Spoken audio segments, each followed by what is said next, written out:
آپ دیکھ رہے ہیں سیرت النبی صلی اللہ علیہ وآلہ وسلم، قسط نمبر 19، بعثت نبوی صلی اللہ علیہ وآلہ وسلم سے قبل ترقی یافتہ ممالک کی گمراہیوں کا لرزہ خیز تذکرہ۔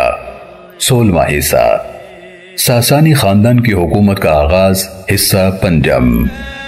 مزید آگے بڑھنے سے پہلے سیرت النبی انٹرنیشنل فورم کے چینل کو سبسکرائب کر لیجئے اور بیل کے بٹن کو دبا دیجئے تاکہ آپ کو آنے والی ہر نئی ویڈیو کی بر وقت اطلاع ہو سکے۔ اس آمرانہ ملوکیت کا یہ نتیجہ تھا کہ بادشاہوں کو اپنی حفاظت کے لیے خصوصی انتظام کرنے پڑتے تھے۔ جب وہ دربار عام میں شرکت کے لیے جاتے تو اس وقت بھی ایسے تکلفات کو ملحوظ رکھا جاتا کہ بادشاہ کے قریب کوئی بھٹک نہ سکے۔ شاہی دربار عام میں جو آداب ملحوظ رکھے جاتے اور جن قواعد و ضوابط کی پابندی ضروری سمجھی جاتی، اس کا ذکر پروفیسر آرتھر نے بائیں الفاظ کیا ہے۔ شاہی تخت ہال کے سرے پر پردے کے پیچھے رکھا جاتا تھا۔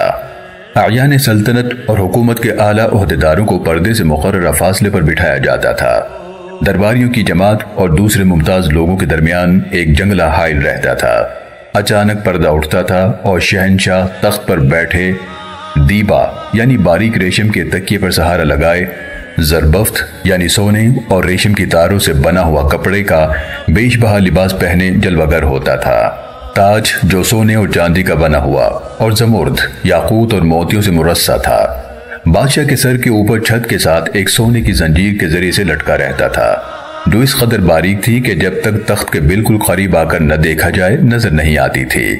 اگر کوئی شخص دور سے دیکھتا تو یہی سمجھتا تھا کہ تاج بادشاہ کے سر پر رکھا ہوا ہے، لیکن حقیقت میں وہ اس قدر بھاری تھا کہ کوئی انسانی سر اس کو نہیں اٹھا سکتا تھا، کیونکہ اس کا وزن 91.5 کلو تھا۔ 91.5 کلو تقریباً 2.5 من بنتا ہے۔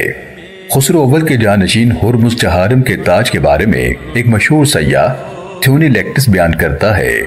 اس کا تاج سونے کا تھا اور جواہرات سے مرصع تھا۔ سرخ یاقوتوں کی چمک جو اس میں جڑے ہوئے تھے آنکھوں کو خیرہ کرتی تھی۔ اس کے گرد موتیوں کی قطاریں جو اس کے بالوں پر لٹک رہی تھیں اپنی لہراتی ہوئی شعاؤں کو زمرد کی خوشنما آب و تاب کے ساتھ ملا کر ایسی عجیب کیفیت پیش کرتی تھی کہ دیکھنے والوں کی آنکھیں فرط حیرت سے کھلی کی کھلی رہ جاتی تھیں۔ اس کی شلوار ہاتھ کے بنے ہوئے زربفت کی تھی، جس کی قیمت بے اندازہ تھی۔ فی الجملہ اس کے لباس میں اس قدر زرق برق تھی جس قدر کے نمود و نمائش کا تقاضا تھا۔ ان کے ہاں دربار میں حاضر ہونے کے بھی مقررہ قواعد تھے جن کی پابندی ہر شخص پر لازم تھی۔ اس کے بارے میں پروفیسر مذکور لکھتے ہیں، جو شخص بادشاہ کے حضور میں حاضر ہوتا تھا اس کو قدیم دستور کے مطابق سامنے آ کر سجدہ کرنا پڑتا تھا۔ قاعدہ یہ تھا کہ پشت ایک بانی سالار یا کوئی اور بڑا عہدیدار جس کو محل کی دربانی کا کام سپرد ہوتا تھا، بادشاہ کو آ کر اطلاع دیتا تھا کہ فلاں شخص شرف باریابی حاصل کرنا چاہتا ہے۔ جب بادشاہ اجازت دیتا تو اندر داخل ہوتے وقت اپنی آستین میں سے سفید اور صاف کستان کا رومال نکال کر منہ کے آگے باندھ لیتا۔ بادشاہ کے سامنے اس کو باندھنا اس کی جلالت کے تقدس کے خیال سے تھا۔ قریب آ کر وہ شخص فوراً زمین پر گر پڑتا اور جب تک بادشاہ اسے اٹھنے کی اجازت نہ دیتا وہ اسی حالت میں پڑا رہتا۔ اٹھنے کے بعد وہ نہایت تعظیم کے ساتھ ہاتھ سے سلام کرتا۔ بادشاہ اور رعایا کے درمیان امتیاز کو اور بھی کئی طریقوں سے ظاہر کیا جاتا۔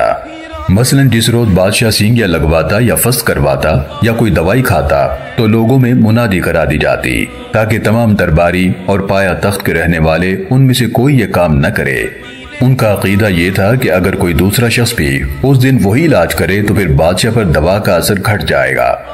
ان مخصوص مجالس میں بھی یہ احتیاط اور پردہ ملحوظ رکھی جاتی جن میں بادشاہ لہو و لعب اور شراب نوشی میں مشغول ہوتا۔ اس وقت بھی اس کے اور ندیموں یعنی شرابی دوست کے درمیان پردہ آویزہ رہتا، اور ایک خاص درباری جو خرم باش کے لقب سے ملقب ہوتا اور جو لازماً کسی فوجی جرنیل کا بیٹا ہوتا وہ حاضر ہوتا اور ایک شخص کو حکم دیتا کہ وہ بلند جگہ پر کھڑے ہو کر یہ اعلان کرے کہ اے زبان، اپنے سر کی حفاظت کر، یعنی آداب شاہی کو ہمیشہ ملحوظ رکھ، کیونکہ تو آج بادشاہ کے دربار میں بیٹھا ہوا ہے۔ یہ اعلان بلند آواز سے کیا جاتا تاکہ مجلس لہو و لعب میں شریک ہونے والا ہر شخص سن لے، اور ندیموں میں سے کسی کی مجال نہ تھی کہ وہ زبان سے بات کرے۔ وہ اشارے سے اپنا مدعا ایک دوسرے کو سمجھاتے تھے۔ اس شاہانہ جاہ و جلال کے باوجود اور حفاظتی تدابیر کے باوجود بادشاہ اپنے آپ کو محفوظ محسوس نہیں کرتا تھا۔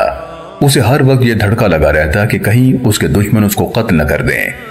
چنانچہ انہوں نے اپنے لیے متعدد خوابگاہیں بنائی ہوئی تھیں۔ کسی شخص کو اس بات کا علم نہ ہوتا کہ بادشاہ آج کہاں سو رہا ہے۔ کہتے ہیں کہ اردشیر اول، خسرو دوم اور کئی دوسرے ساسانی بادشاہوں کے لیے 40 مختلف مقامات پر بستر بچھائے جاتے تھے، اور اس پر بھی بعض اوقات بادشاہ ان میں سے کسی بستر پر نہیں سوتا تھا، بلکہ کسی معمولی سے کمرے میں بغیر بستر کے ہاتھ کا سرہانہ بنا کر لیٹا رہتا تھا۔ سیرت النبی صلی اللہ علیہ وآلہ وسلم کی یہ قسط دیکھنے کا شکریہ۔ اسے دوسروں تک پہنچا کر صدقہ جاریہ کا حصہ بنیے۔ غلطی کے لیے ہم معذرت خواہ ہیں اور اصلاح کے لیے شکر گزار ہوں گے اور دعاؤں کے طلبکار ہیں۔ جزاکم اللہ خیرن کثیرا۔ مزید آگے جاننے کے لیے دیکھتے رہیے سیرت النبی انٹرنیشنل فورم۔